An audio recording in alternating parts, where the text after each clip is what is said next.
Hello True Crime Fanatics. Welcome to another episode of my true crime. I stumbled upon this case and it's very sad. It's very sad for so many reasons, and I don't want to spoil what's ahead. But 18-year-old Brittany, she took a selfie with her best friend before going on a night out, and that was the last photo she ever took. And I wanted to do this video to pay homage to Brittany and her family. I can't even imagine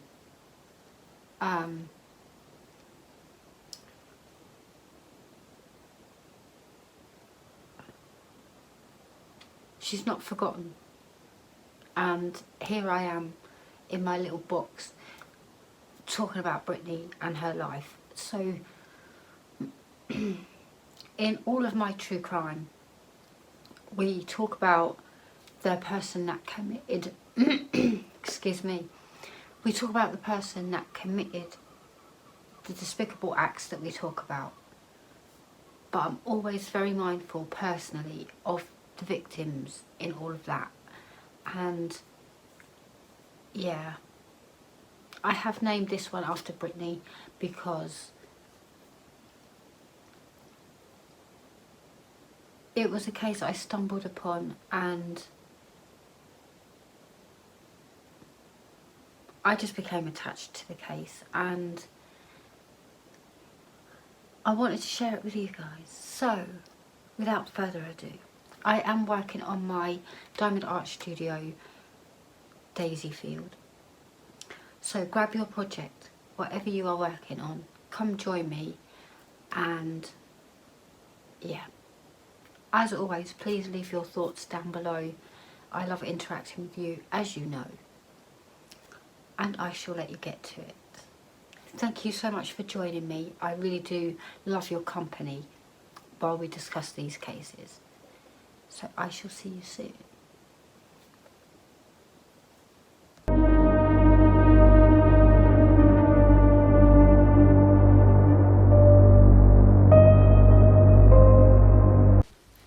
Brittany was an 18-year-old woman who lived in Canada. Brittany's days were jam-packed as she juggled 2 jobs while working towards her high school diploma, one at a cultural centre and the other at a local pizzeria. Brittany, who planned to study hospitality after her graduation, was described by her family as an adventurous and strong-willed young woman who loved outdoor activities such as snowboarding, boating, camping and everything in between. No matter where she went, Brittany's best friend, 18-year-old Cheyenne, was always by her side. The girls had been friends since the 9th grade and were inseparable. Cheyenne had been placed in the foster care system since the age of 2, since both her parents struggled with drug addiction. When Cheyenne was 15 years old, her biological mother, who she had just reconnected with, suddenly passed away. Cheyenne found herself abusing drugs and alcohol to cope. She ran away from foster care homes many times and began acting out by committing petty crimes. By the time she was 18, Cheyenne had already amassed quite a lengthy criminal record. Cheyenne's substance abuse and criminal history didn't matter to Brittany. She defended their friendship to those who questioned it and stood beside her best friend through thick and thin. On the 24th of March in 2015, Brittany and Cheyenne decided to go out for a few drinks. After getting ready together, they snapped a selfie and posted it on Facebook. Later that night, Cheyenne posted on Britney's Facebook page saying, quote, "Where are you? Haven't heard from you. Hope you made it home safe." In the early morning hours of March the 25th, a man heading to work came across a woman's body dumped at the side of the road and called the police. The woman had ligature marks around her neck, and an autopsy confirmed that she had been strangled to death. In an effort to identify the deceased woman, authorities released 2 photographs of 2 very distinctive tattoos on her body, one of a lion on her left shoulder and another of 2 stars on her left hand. Not long after the photographs were released to the public, Cheyenne contacted the authorities and identified the woman as her best friend, Britney. Investigators looked Britney up on Facebook, and to the disappointment of her loved ones, they confirmed that Britney was in fact the poor young woman who had been strangled and discarded like garbage. Britney's parents were completely distraught over her loss and could not understand who and why someone would want to harm their sweet, loving daughter.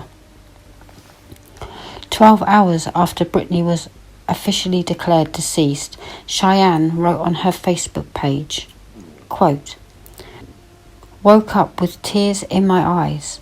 I'm blessed to have met you and have you be a part of my life.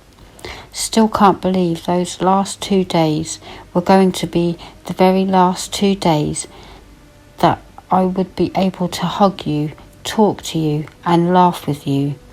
You were way too young to go. Gone but never forgotten. You were truly an angel on earth, but I guess God needed you up there." Britney's profile picture had been changed only 6 hours before she died to the selfie taken with her best friend Cheyenne. At first glance, there is nothing unusual about the photograph in particular, but as they looked closer, investigators found their first clue as to who may have killed Britney, and it was a big one. When authorities released the photographs of Britney's tattoos to the public, there was something they didn't disclose, something that was found next to her deceased body. A belt. It wasn't just any belt, it was the exact belt worn by Cheyenne in the selfie she had taken with Britney the night they went out. As investigators slowly pieced the case together, they quickly realised Cheyenne was their main suspect, and that what appeared to be a simple fashion accessory was in actuality the murder weapon. When investigators interviewed Cheyenne, she admitted she was with Britney on the 24th of March. She said they went to several bars and a house party before parting ways at the Colonial Pub and Grill. According to Cheyenne, Britney had become friendly with a strange man at the pub and invited him to party with them. At approximately 4 a.m, Britney and the man dropped Cheyenne off at the Lighthouse, an assisted living shelter downtown, to visit her uncle. Cheyenne claimed it was the last time she saw Britney. Investigators questioned Cheyenne's uncle and he confirmed her alibi, stating that she was with him when Britney was killed. But when they checked the surveillance footage, investigators learned both Cheyenne and her uncle were not telling the truth.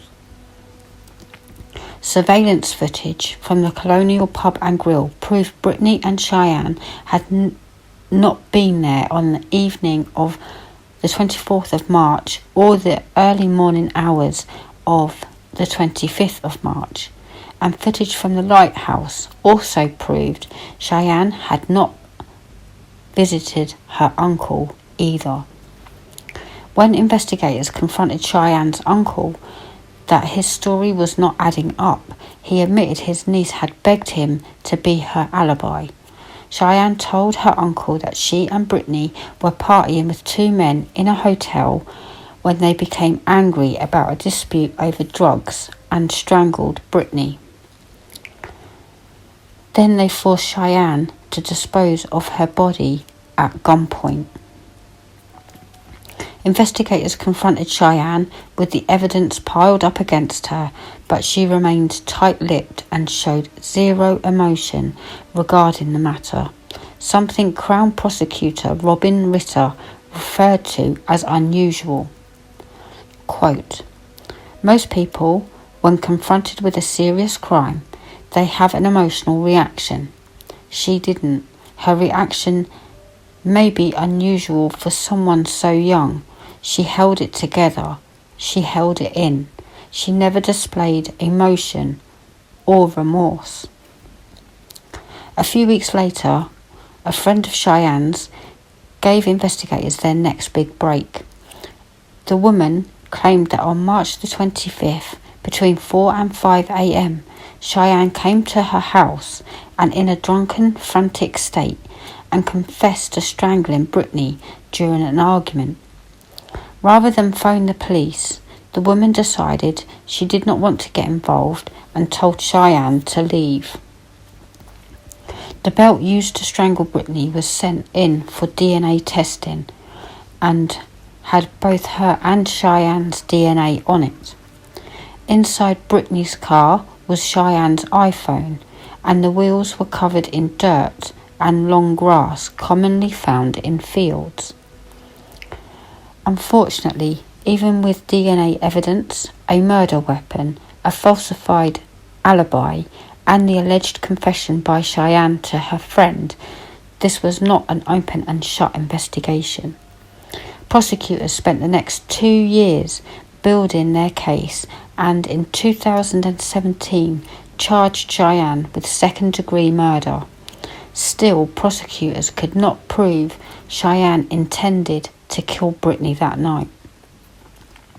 Cheyenne did not deny killing her best friend, but insisted she had no memory of what happened in the early morning hours of March the 25th. A month before Brittany was killed, Cheyenne filed a police report accusing her foster parents of physically and sexually abusing her. The defense noted Cheyenne had suffered severe trauma in her young life at the hands of her foster parents and that her abuse of opiates, methamphetamines, and alcohol had resulted in memory loss. Despite being unable to explain why or how she killed her best friend, Cheyenne acknowledged the evidence against her and pleaded guilty to a lesser charge of manslaughter. On the 14th of January 2018, Cheyenne was sentenced to 7 years in prison. As she sat in the courtroom and wiped away her tears, Cheyenne apologised to Brittany's family, stating she will never forgive herself. How tragic, and we were given absolutely no reasoning as to why. Thank you for joining me on another true crime episode. I mean, if you can't trust your best friend, wow. Thank you so much for joining me, and I shall see you in another episode very, very soon. Stay safe out there. Bye.